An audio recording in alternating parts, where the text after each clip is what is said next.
What's going on, everybody? Big Deal here, back again with the weekly patch notes for Lords of the Fallen. In today's video, we'll be checking out update version 1.1.326. This update was released on Thursday, November 16th.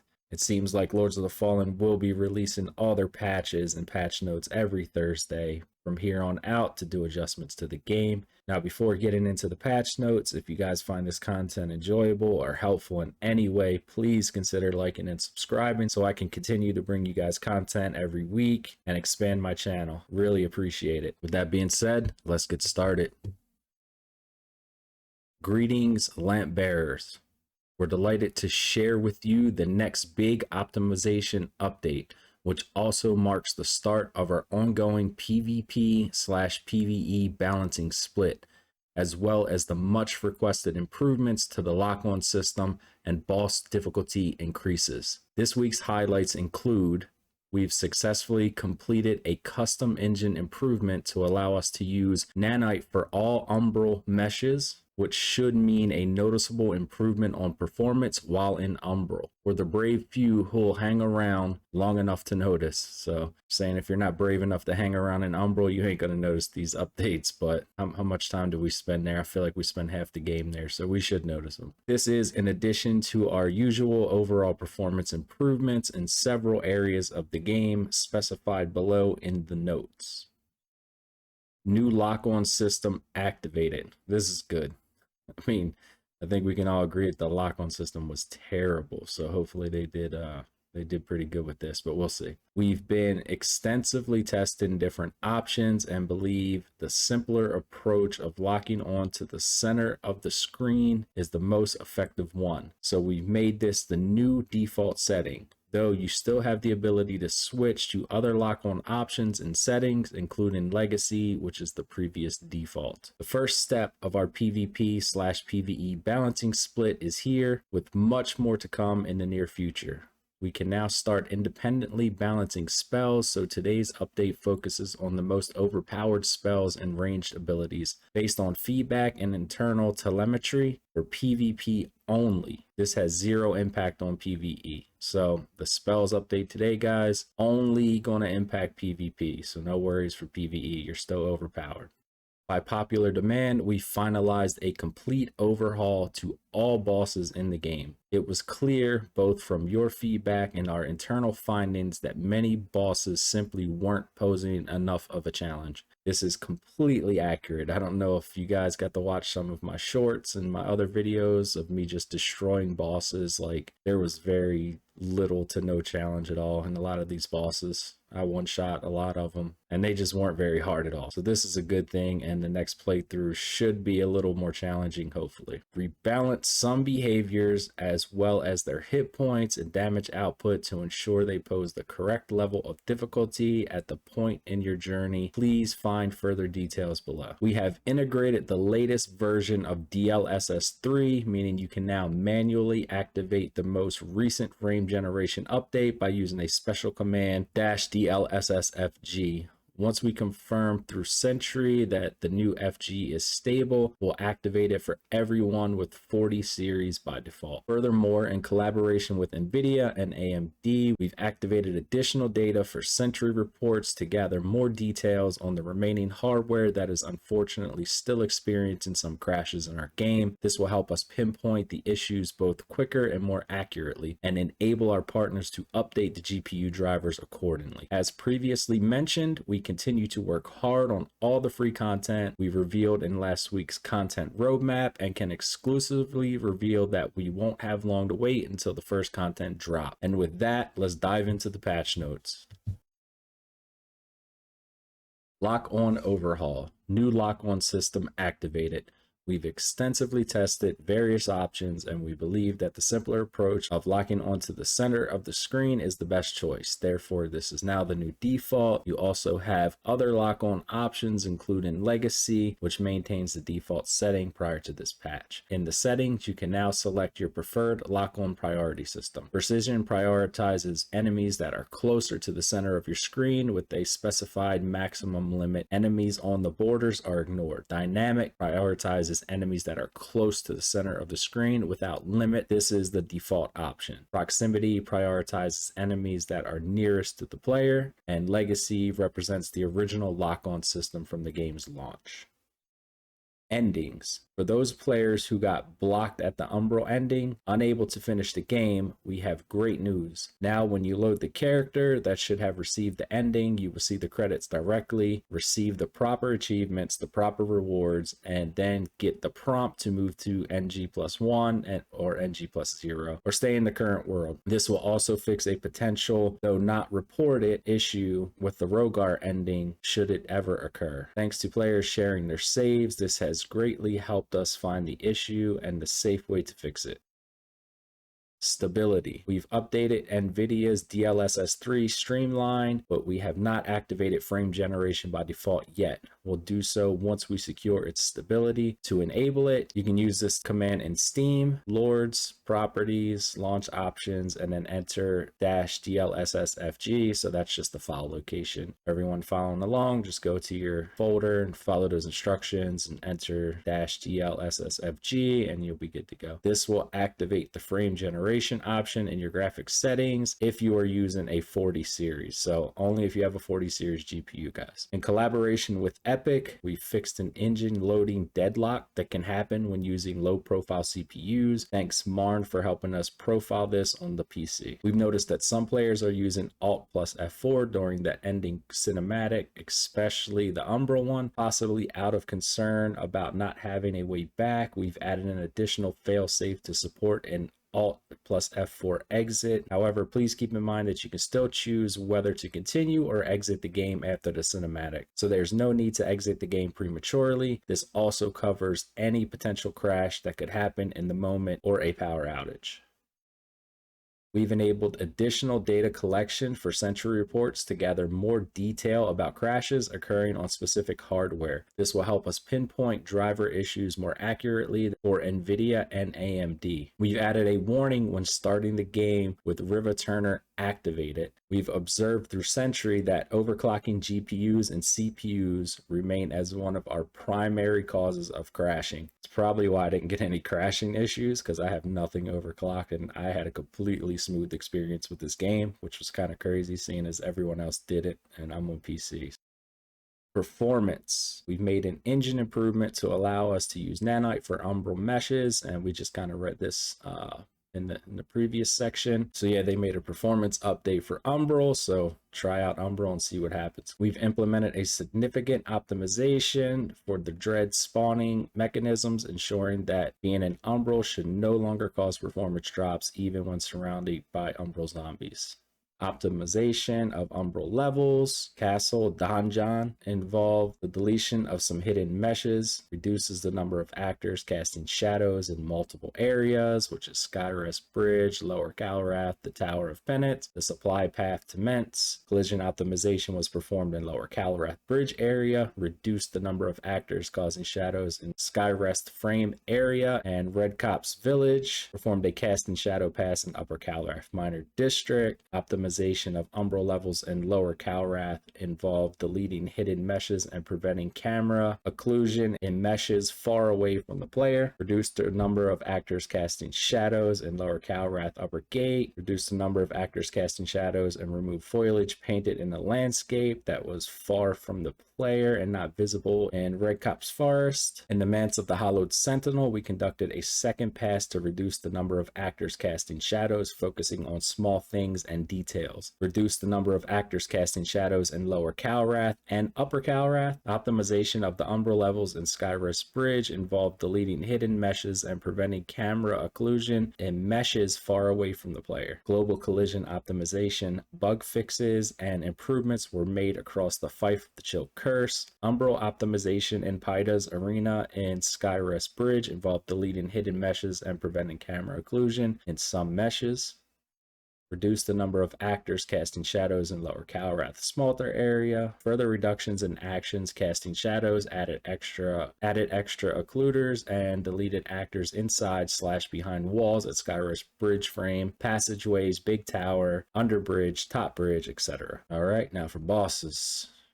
All non-main bosses have received a health boost ranging from 10% to 20% depending on the player's game progression, less of a boost at the start of the game, and a higher boost towards the end. All main non-bosses have received an overall 10% boost to their damage output, and adjustments made on a case-by-case basis to ensure they provide an appropriate level of challenge. I mean, 10% is good. I'm not sure if it's going to be good enough, but yeah, we'll see. The Unbroken Promise has received a significant health increase of 18% and 15% boost in damage output following the behavior enhancements introduced 2 weeks ago. We noticed that some players were engaging with it, and we felt it needed additional health and damage to match its improved, more aggressive behavior. The Light Reaper now has slightly more health with a 10% increase to make the first part of the combat more engaging. We observed that players were having fun, but the encounter was a bit too short. Following the behavior enhancements of the Sunless Monarch, we found that we were very close to achieving the desired level of difficulty. However, we decided to add a little more health, 8%, and increase the damage of its attacks by 10% to truly provide the challenge we intended after last week's overall behavioral improvements. The sacrificed residents will now typically use the stairs to descend and will only drop through the hole if there is an opportunity to strike the player. Next is AI.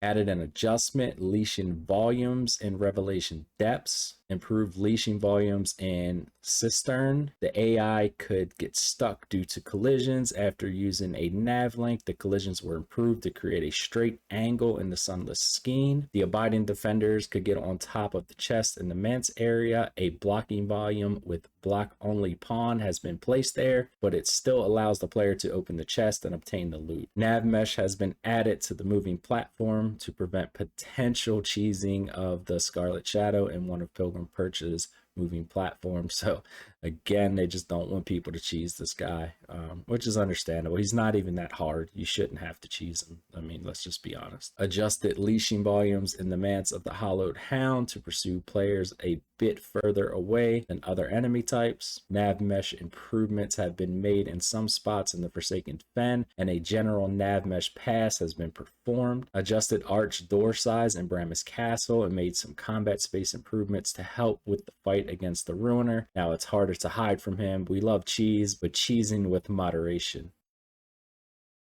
Umbral. The player was able to soul flay the platform they were standing on under certain conditions. This has been fixed. I thought that was just the way it was supposed to be. I used to do that as well. So, balancing PvE. Fixed an issue with the Light Reaper sword special attack. Now it's reactivated and can be used as intended. Players still have to complete the quest line in order to unlock them. We are more lenient now with sprinting, so after a roll, you do not need to press sprint again. Your sprint keeps going if enough stamina is left. That's cool. Kind of like that adjustment. Fixed an issue where Pyda's simulacrum spell could shoot through the floor and walls. Fixed an issue with vigor multiplier runes that could result in unexpected damage output. Pumpskin helmet is now droppable / sellable. We are not sure why anyone will want to do this. Objectively makes no sense, but now you can decide to do it anyway. So he could sell the pumpkin helmet if you want, yet it makes no sense why people will want to do that. Buff the exploding bolt by decreasing its ammo cost from 10 to 4 and its damage multiplier boosted from 1.9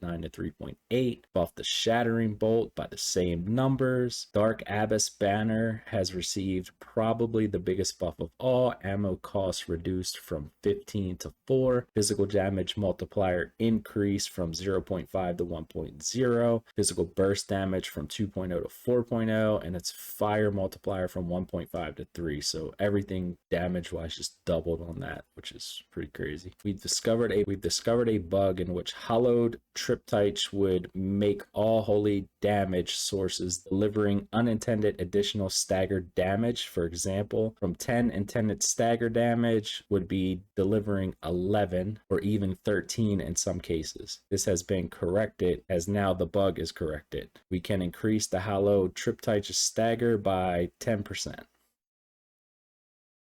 Balancing PvP. First step of our PvP/PvE split is here, yet not finished. This one is a proper PvP scaler for spells and arrows/bolts for PvP. Zero impact on PvE, just a pure PvP specific scaler for those. Now using spells, ammo, or throwables in PvP shouldn't be OP. Next we got multiplayer.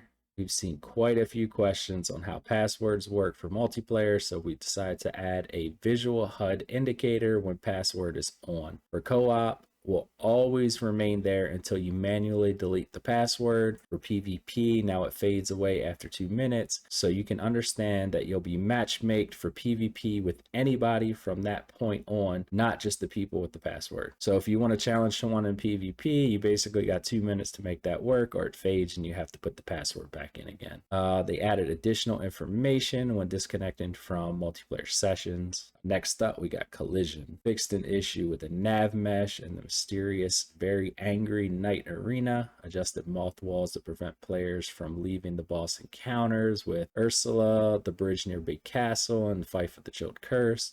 Improved several collisions in Canyon of the Deep Forest.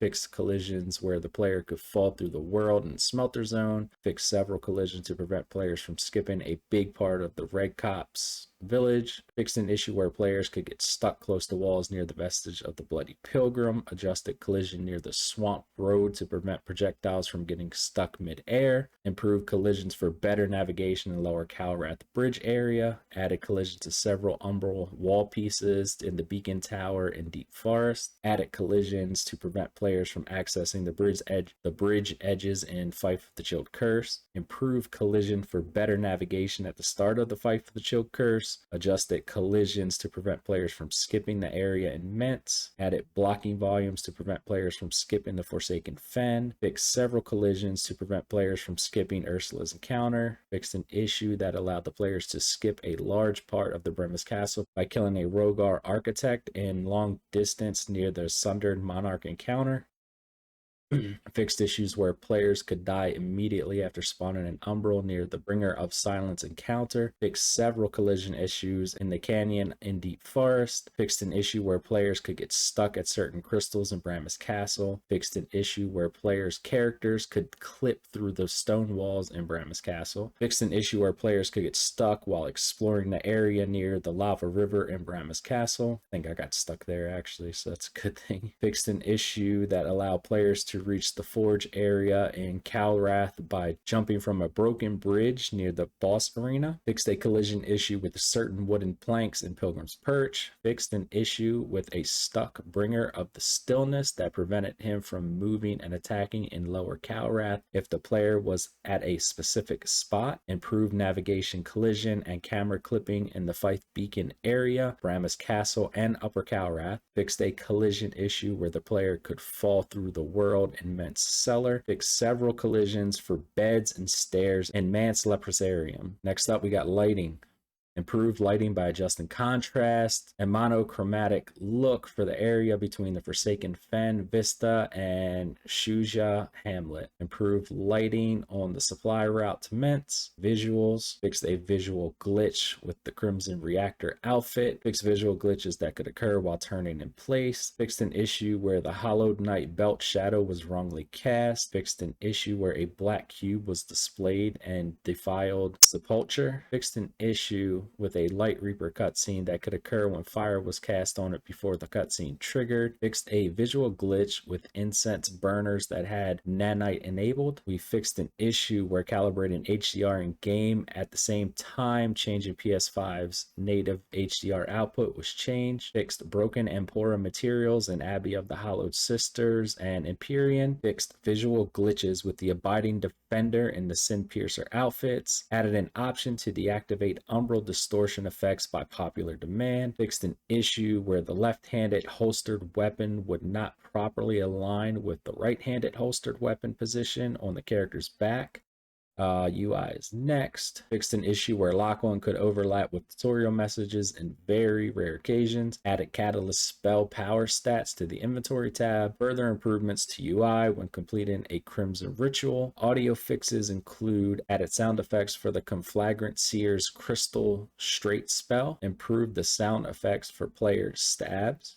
Check out our 2023 roadmap here. In light we walk. That's everything, guys. So a lot of tweaks and adjustments this week. You know, no content really added, just a lot of quality of life things and fixing glitches and things like that. So hopefully soon, as they mentioned, we will get some extra content. You know, they said before the end of 2023, they don't have much time to get all that content out. So hopefully by next week, we'll have some extra content to play in the game. But if you enjoyed this video, please consider liking and subscribing. And as always, catch you guys on the next one.